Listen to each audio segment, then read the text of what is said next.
Thank you. Thank you for coming, everybody. Hello, I'm Marcel, and this is an introduction to bytecode instrumentation with AGP 8. Now let's look at some source code, shall we? Might as well get right into it.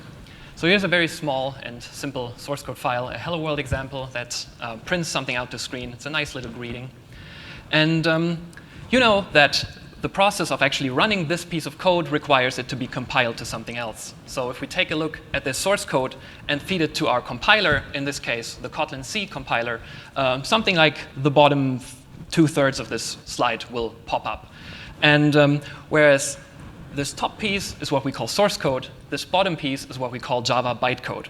And like Java, Kotlin will compile to this sort of Java bytecode.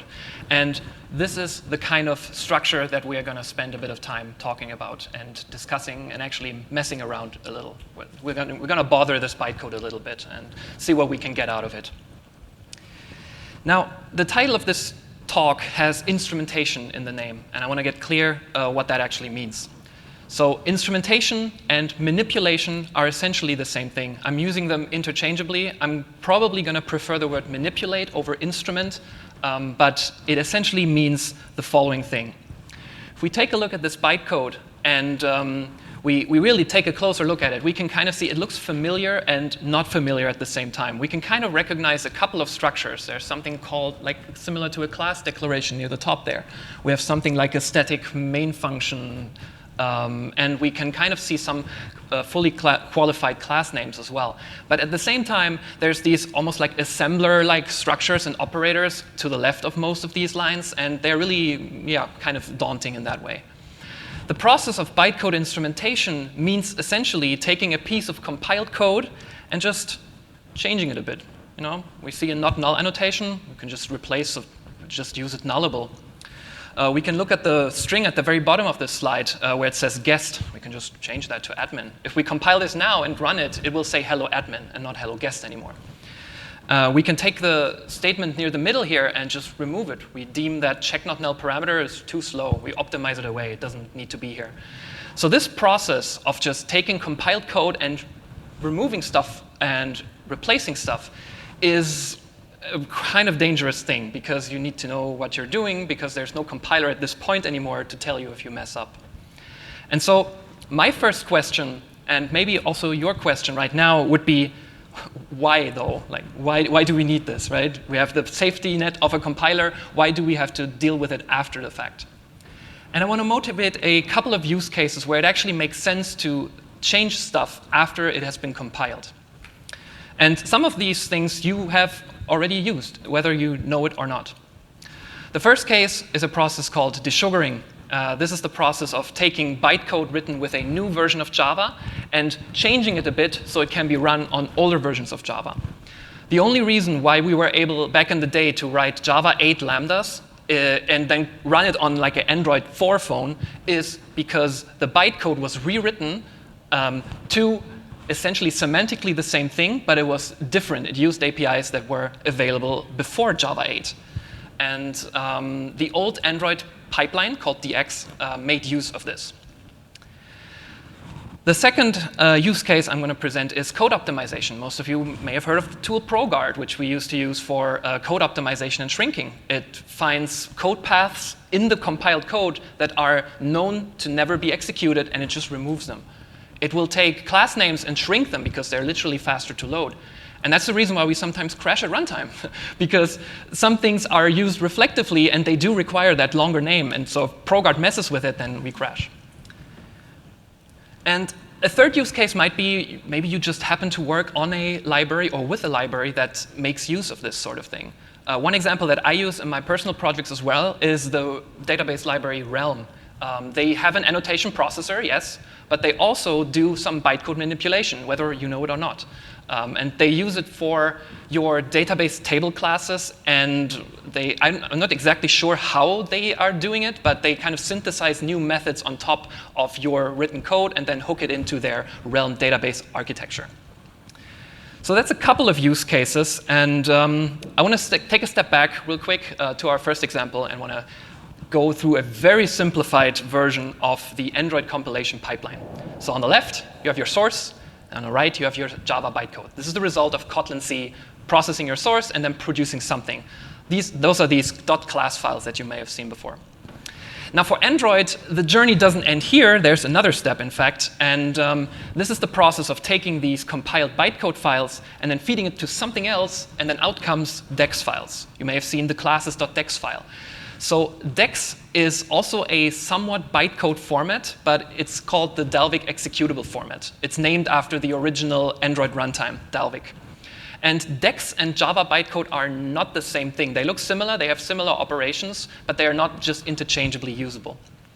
The reason I bring up this difference is that the new pipelines for desugaring and code optimization that we had as use cases now live in the Dalvik world. So D8 and R8, respectively, they work with Dalvik bytecode. They are not operating anymore on Java bytecode.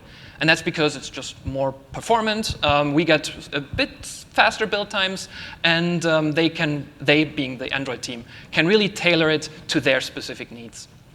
I make this distinction so clear because the rest of this talk is about the instrumentation API.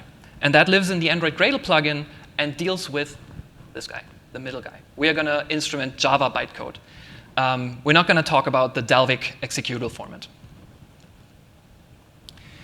Now, 4 years ago, at this very conference, I gave a talk about the Android Transform API. Very similar talk. It was also about bytecode manipulation using the Android Transform API. Well, that was a Google product, so it's been deprecated. Kind of. So there are some things in this talk that you can still get a lot out of, I think, and that is the part where I talk about bytecode manipulation. The talk that doesn't really apply anymore is how you hook it up to Android. And that's why I'm doing this talk again. I'm also going to do it in a different way, so maybe when you watch this recording and then recap this talk, maybe you have a holistic picture. So the new bytecode instrumentation API was introduced in Android Gradle plugin 7. And it's been official since the version 8 of the Android Gradle plugin. I say official in air quotes because in Android 7 we still had the old stuff, but they removed it in Android 8, so now we're stuck with this. And the bytecode instrumentation API is basically a bridge between AGP, the Android Gradle plugin itself, and ASM, which is a very popular Java decomposition library. ASM doesn't stand for anything. It's similar in nature to assembler, the word assembly, and that's why they chose it. And ASM is a very low-level API that allows you to analyze and modify Java bytecode. That means you can inspect a class file, a .class file, change it around on a line-by-line basis, operator-by-operator basis, then put it back together, and then feed it to your class loader, and then you have manipulated your code at runtime. Because it's so low level, though, there's higher level abstractions, of course, and they come in the form of libraries like Java Assist. That's a very popular choice. And Java Assist is what I used in that 2019 talk. So today we're going to go very hardcore. We're going to go low level. That old talk used the higher level approach. It allowed you to basically write expressions somewhat like source code, and it would figure out what operators there would be under the hood for this. But today, no more. We're going to do it the right way. So the entry point of the bytecode instrumentation API is done through the Android components block. And that's a piece of code that you might have seen in your build scripts before. So in your build.gradle or KTS files, where you have access to the Android block, where you have defined like min SDK and such, there's also the Android components block. And on there, you find a method called onVariants. This block, anything between these two braces here, is called for each variant of your project. And variant means your debug and release variants. And then also, if you have custom product flavors, you have like a paid version and a free version of your app, those two, like all permutations of debug and release with your product flavors. It's called for each of your variants. And on the variant, you have access to a thing called the instrumentation. Now, at this point, I have to make it clear again, this is not related to instrumentation testing. We have had a great session yesterday about instrumentation testing.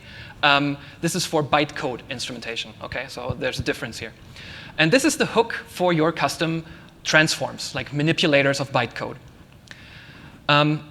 You can hook in through a method on this instrumentation called transform classes with.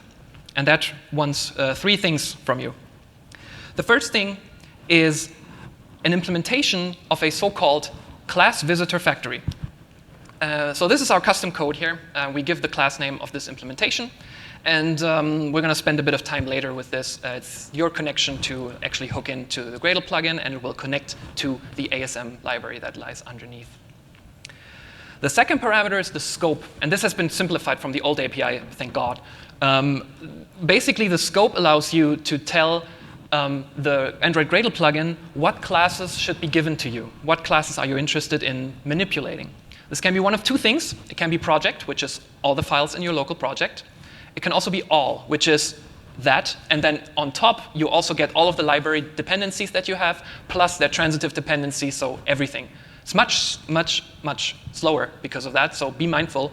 Our example today will just use the project scope, just for brevity. The final parameter of this method is a Lambda block for configuring your transform. You find that the first one is just a class. It's not an object. We don't get to instantiate this thing. And that's because it has a very unique nature of being instantiated. But that means you can't have constructors with parameters. So if you do need parameters, you give them through this guy.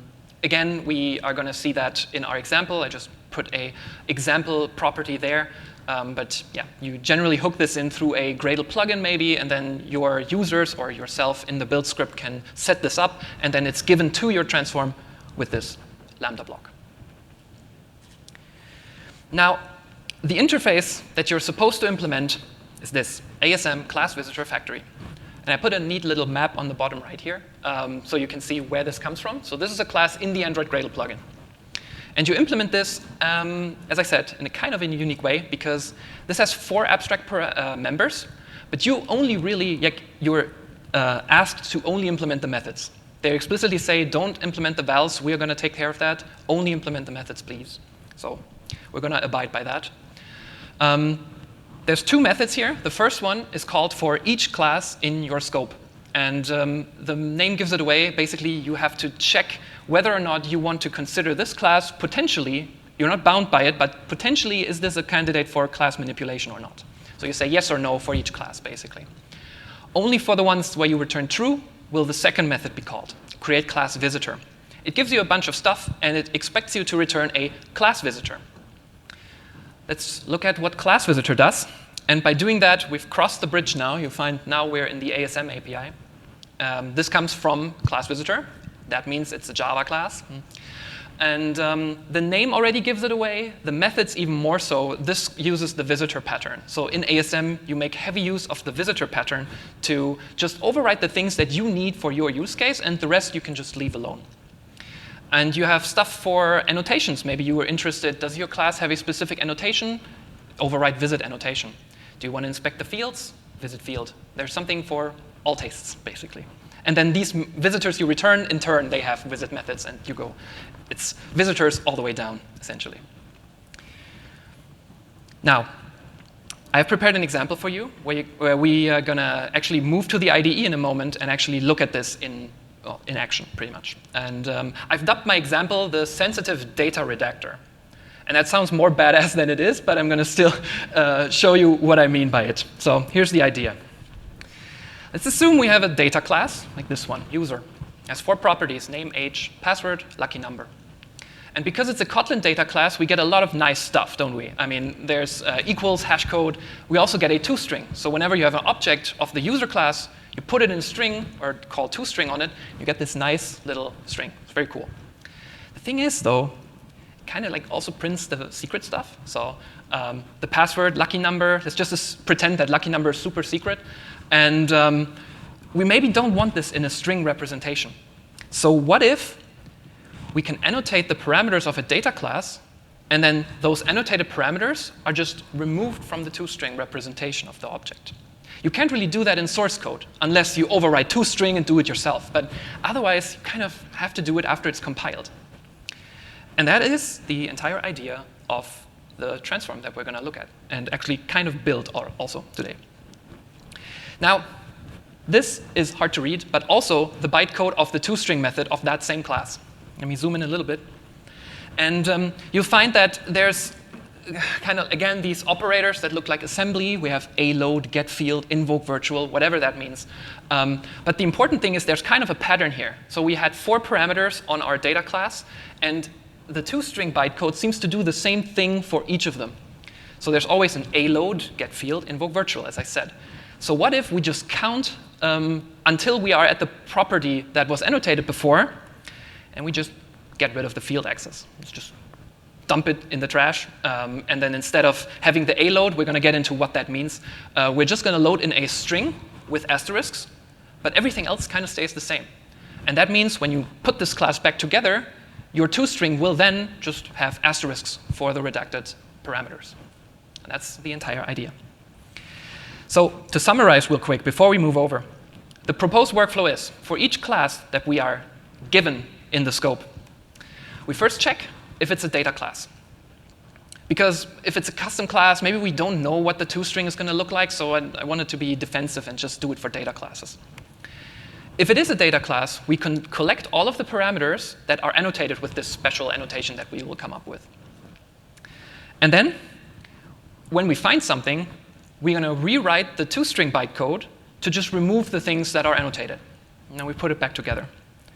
And before we put it back together, we're just going to add another annotation on top of the class. It's kind of like a marker that, hey, our transformer has done something to this, so be mindful. OK. Let's move to the demonstration. The code is right here. It is open source. You can take a look at it later if you want. So let me move over to Android Studio and actually show you the little sample app that I've prepared. So on here on the right, you see my phone, and this is the sample app. How the UI is built doesn't really matter. It's like a basic Jetpack Compose app. There's talks here at this conference that explain this better, and it's probably better implementation too, so whatever. But this app is interesting in that you can click this plus, and then it will create users for you. It's a great experience, I think. Design also pretty good, I would say. But you find that on the right side here, where it shows the toString representation, there's just the passwords in plain text. There are lucky numbers in plain text. You can totally dox these people now. So that's kind of not what we want. And also, when I expand this little dropdown, sorry, this is very small, but at the top, this dropdown says all of the annotations that are on the user class right now. And if I open the user class just side by side here, you'll find that it looks like this. It doesn't actually have an annotation here. The Kotlin compiler puts it there. So this metadata annotation is like a secret annotation that the Kotlin compiler puts on stuff. And that has information on if it's a data class, for instance, which is going to be interesting in a bit. So only one annotation right now. We're going to look at this app in a little bit after we've transformed it, and then we're going to see how it changes. OK, let me move this back over. And then I'm going to introduce to you the project now. Close this. OK, so it is a multi-module Gradle project with 3 modules, 2 of which are not that interesting, but the third one all the more so. The first one is the API module. And what it has is just the annotation. So this is just an annotation class, redacted, and we've seen it already. I'm opening it again. It's being put here on the password and on the lucky number of this user. But it doesn't do anything because the transform doesn't work yet. There's a second annotation too, which is what we're going to put on top of the class at the end when we're done with it. So this is the API module. The app, again, we can also kind of skip it. It's a Jetpack Compose app that depends on API, and also it uses what the transformer gives. The transformer is the most interesting piece of this project. And it is implemented as a Gradle plugin. I'm not going to go into detail how you write a Gradle plugin, because that is kind of beyond the scope here. The important thing is I need some way to actually get to this Android components block. But what we can see here is that the transformer depends on the Gradle API. This is how I can make it a Gradle plugin. It also depends on ASM. This is for the bytecode manipulation. It also depends on Kotlin X metadata, which is a helper library from JetBrains, with which you can inspect the secret annotation and just find out stuff about your classes. And also, of course, it has to depend on the Android Gradle plugin too.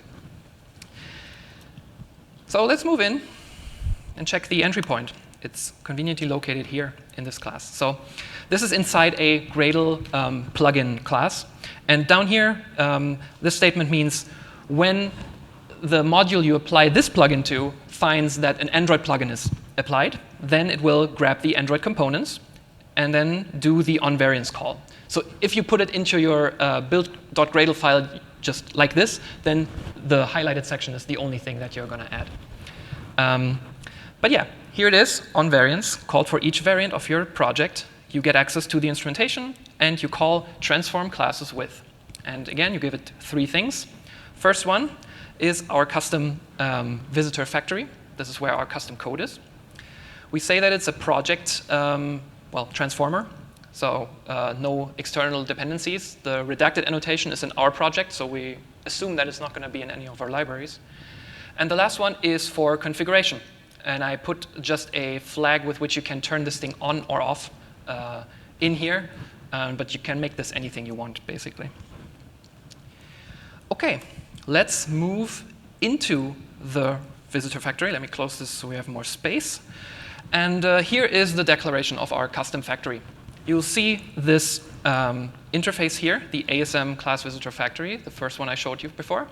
And you can see that if I hover over here, this is from the Android namespace. So in here, we are in the Android Gradle plugin namespace. And it is an interface, but you find that our implementation is also not the concrete class. It's an abstract class. And this is because we're asked to not implement everything here. So we make it abstract and only implement what we are told to implement. The first method is instrumentable, called for every class in your scope, as I said, and we return true or false based on our decision. Class data gives you access to a couple things. Let's actually look in this. So you get the class name, annotations, and some other basic metadata stuff. You can't really look into the class just yet, but maybe you can already rule out this class just based on where it is or what it's called. So what our transformer here does is, if it's turned off, then we don't bother. We just return false. Nothing is going to be processed. You do your thing. But if we are enabled, then we check if the class data does not have our redacted marker. So the thing we put in at the very end of our transform, it's not expected that you get the same class twice, but I thought I might as well check it here so that we prevent unnecessary work. So assuming we have a class, it's OK, it doesn't have the annotation, we return true. Then right after this, the same class will be called for this method, basically, create class visitor. And we are asked to return a class visitor. And if I look at this, if I look at this, 3rd time's the charm. No? OK, well, you can read it yourself. It's from the ASM namespace, right? It doesn't have Android in the package name anymore. So yeah, this is how we cross the bridge. Now we kind of hand it off from Android Gradle plugin to ASM by means of our implementation of this guy. So our redacted class visitor, the declaration is right below. It requires a few parameters as well. This is just by means of how the ASM library works. The first thing it needs is API. This is kind of like the Android API level, but it's the bytecode API level. Consider when a new Java version comes out and there's like a new keyword that it can do, you also need to have that equivalent in bytecode. So they bump the API version like this. And you just pass it through like you're given it from Android Gradle plugin like this. You also have to give it the next class visitor. You'll find that this method signature gives you a class visitor to begin with. Well, that's kind of odd, but it kind of completes the picture of this API. So we know that it's heavily using the visitor pattern, but it's also using delegation. This is a bit similar to when you write some custom retrofit code. It's a bit similar, wherein basically compilation and transforming bytecode is like a chain, and you are adding a link to that chain. So you're going to put yourself in the middle, but you're also given the next. It's like a linked list, basically. So you have to make sure to maintain that link, because if you don't maintain that link, then bytecode is lost. And that statement will also be important later, because maybe sometimes we want it to be lost. So we are creating the custom class visitor.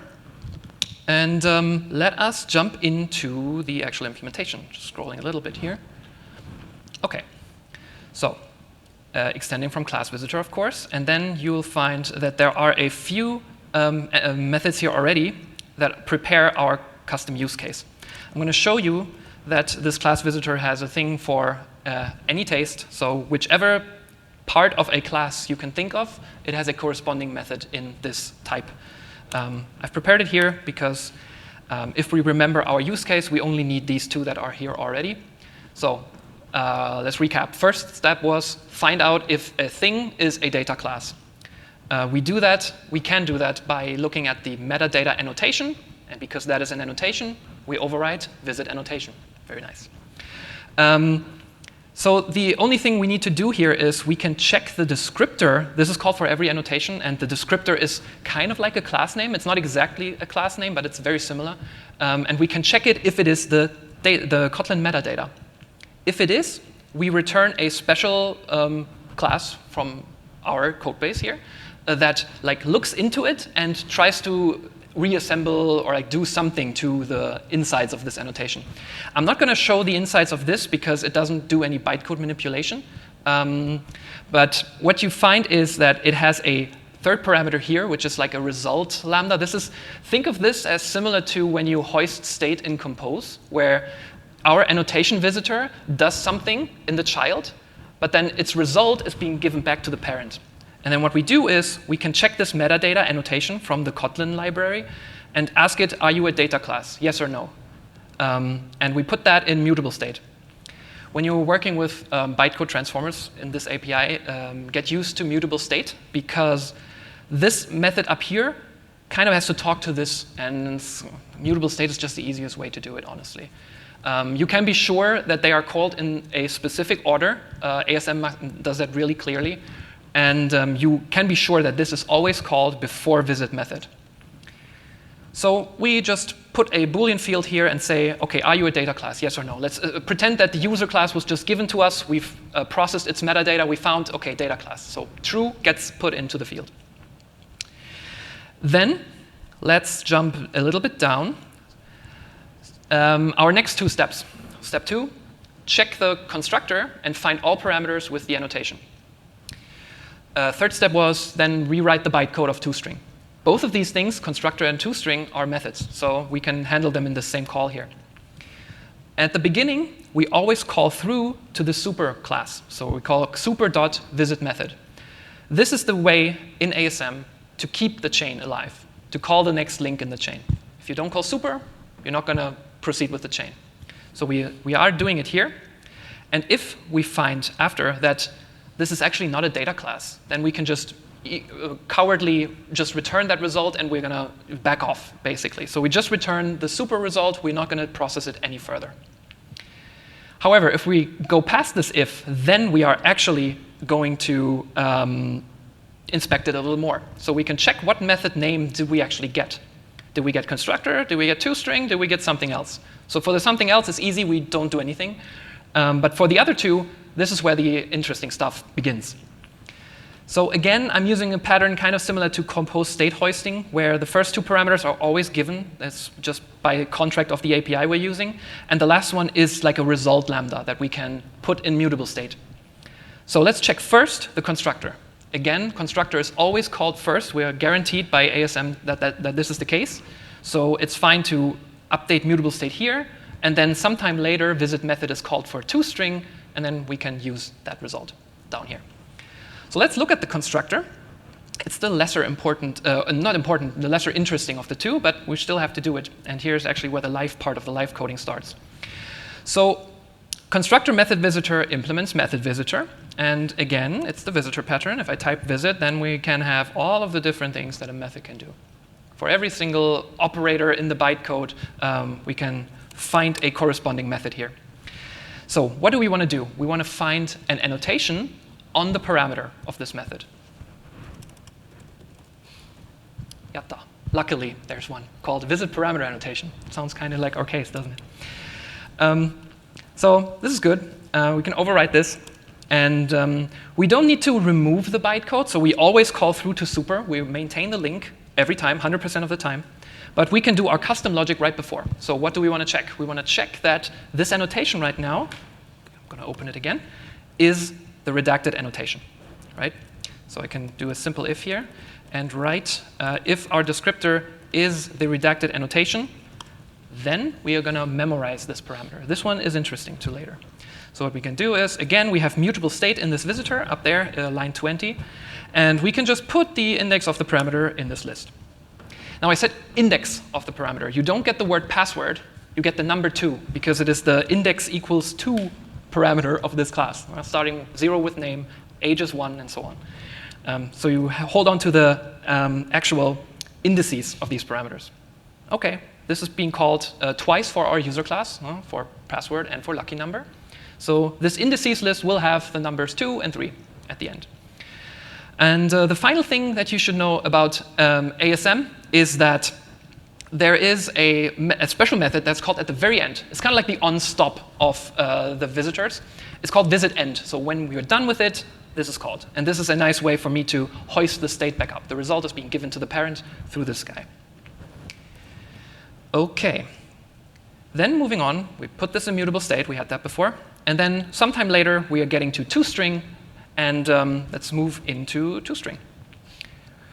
Now, toString is a bit more involved. And I've also prepared some things here.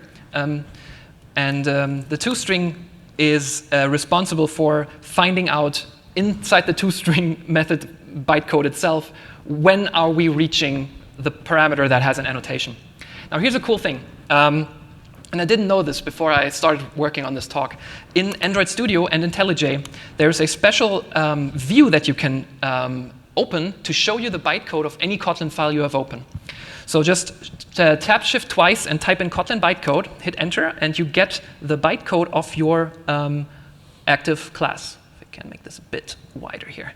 And what's also nice is if you just highlight a thing on the left, you get taken to wherever it is in the bytecode. This is kind of nice. It scrolls for you automatically.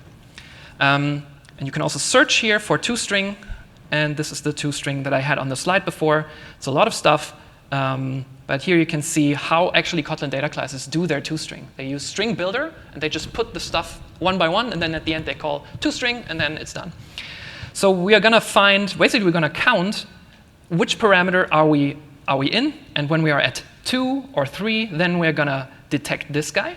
This is for declare a local variable. We're going to get rid of it. We don't need it. This is for getting a field value. We're going to get rid of it. We don't want it for the redacted data. Instead, we're going to place something different here. And lastly, we're going to invoke, that's the default implementation, we're going to invoke the string builder append method and put it at the end of our current string builder. Now, this is interesting. We don't really need to do this if we only annotate strings. But one interesting thing here is for lucky number. Lucky number is a number, right? So an integer. So what it does is when it's being appended, this version of append is called. There's different overloads of append. And we're adding an integer here. But the thing is, our asterisk string that we are going to replace is always a string, 100% of the time.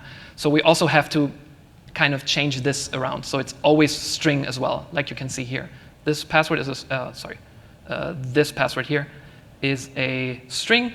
And so we have to, no, sorry, now I'm very confused. I'm sorry, this one. I mean, it's the same call, but really I want to have it in the right place. So like a password is appended, it's a string. We're also going to have the asterisk string be appended. OK, little side detour over. Let's move back. So we're going to have to find this structure, A-load, get field, invoke virtual. I've prepared 2 methods, and the third one I haven't yet.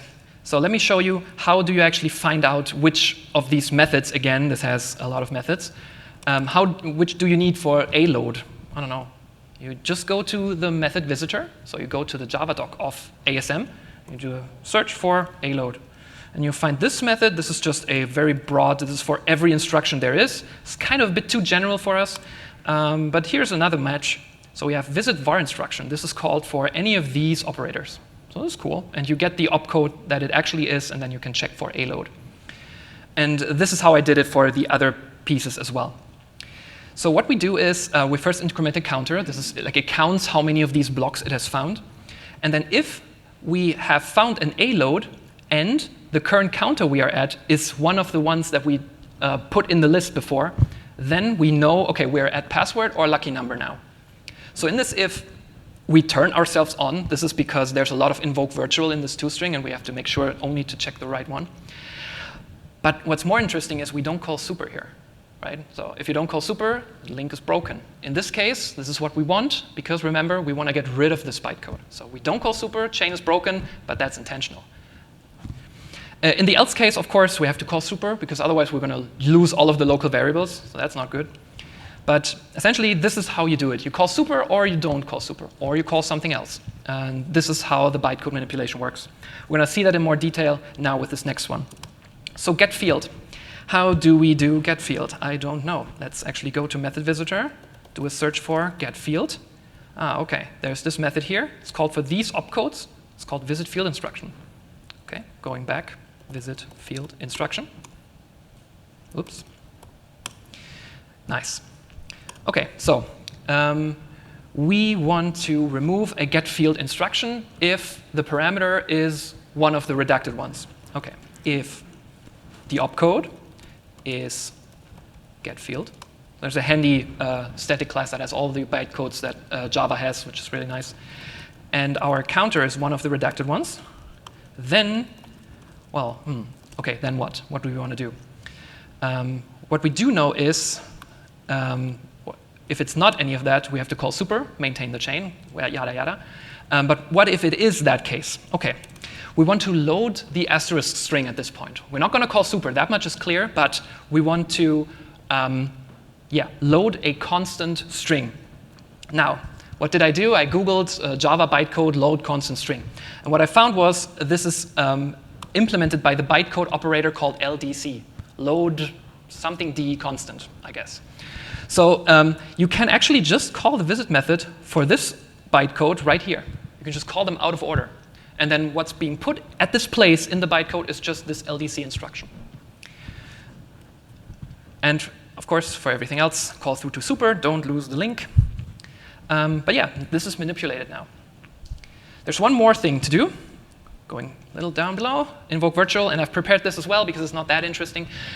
So I said that we have to make sure to always call string builder.append with the string parameter.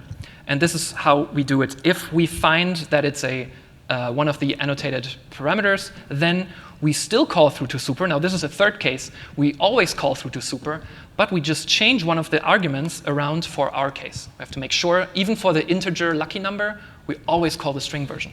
This is done by means of this guy here. OK, so it's a lot of stuff. I'm sorry I'm going through this very quickly, but I want to show you how cool it is, so just so you get a taste of it, and then you go nuts on Google or something. There's one more thing to do. First step of our workflow. We have to put the annotation on top of the class when we're done with it. OK, what does that mean? When we're done with the class, OK, we are in the class visitor again. When we're done with it, that sounds again like our good friend visit end, the on-stop of the class being visited. And in here, always call through to super. It's important. But so let's see, if we have found any parameters here, so if this list was not empty, then we are going to put an annotation on top. So we can visit again. We're kind of done already, but we can just visit it again and say, OK, let's put the redacted marker descriptor on this.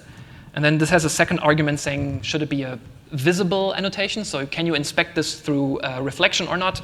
Let's just say true. Why not? We're already doing bytecode manipulation. What's one reflective call more? So doing like this, visit annotation, and then we're actually done with the class. OK, so because I don't trust my Gradle build speed, I'm not going to hit the play button here. I have prepared something. But let's assume that this is now compiling, and without any more input from our end, this is going to compile the bytecode normally, and then our stuff is transforming it. And then out comes a new app. So looks very similar. Hisashiburi. And so if I click the plus now, this is now using the rewritten bytecode, of course. Functions the same, but the two strings look different. So we have the constant asterisk string where it needs to be. And also, if you have eagle eyes, you might have seen that there's now two annotations on the user class because we've put another one there at the very end. OK. Yeah, thank you very much. That was the live demonstration part of this talk. And now I will show you one more slide, and then I'm done. So here's a couple of sources and resources that helped me create this talk and put it together. There is a link to a decompiler that helped me before I found out that you can just use Android Studio for it. Really nice. There's also, if you want to move more into the DEX side, if you want to know, OK, what's Dalvik bytecode then? There's a talk by Jake Wharton. He digs in really, really deep into D8 and R8. I recommend it. It's like 4 years old at this point, still stellar, though. And yeah, that is basically it. I've been Marcel. This has been an introduction to bytecode instrumentation with AGP8. Next time, I'm going to use a shorter title. 以上です。ありがとうございました。